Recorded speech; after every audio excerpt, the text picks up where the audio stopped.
কোরআনে কি পৃথিবীর আকৃতি গোল বলা হয়েছে? আসুন দেখি কোরআন কি বলে পৃথিবী সম্পর্কে। কোরআনে সূরা বাকারা আয়াত নাম্বার 22, সূরা তহা আয়াত নাম্বার 53 এবং সূরা নাবা আয়াত নাম্বার 6 এ জমিনকে বিছানা বলা হয়েছে। সূরা রাদ আয়াত নাম্বার 3, সূরা হিজর আয়াত নাম্বার 19, সূরা কাফ আয়াত 73, সূরা নাজিজাত আয়াত 30, সূরা গাশিয়া আয়াত নাম্বার 20 এ জমিনকে বিস্তৃত বলা হয়েছে।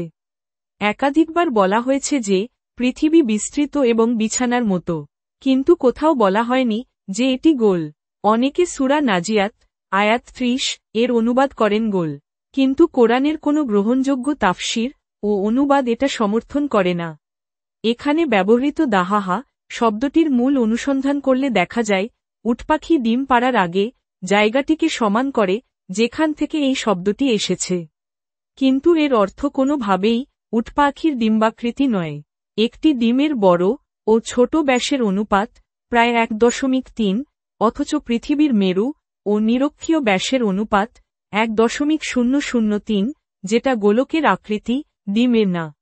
এই রকম আরও ভিডিও পেতে হলে আমাদের চ্যানেল লাইক, ফলো ও সাবস্ক্রাইব করুন।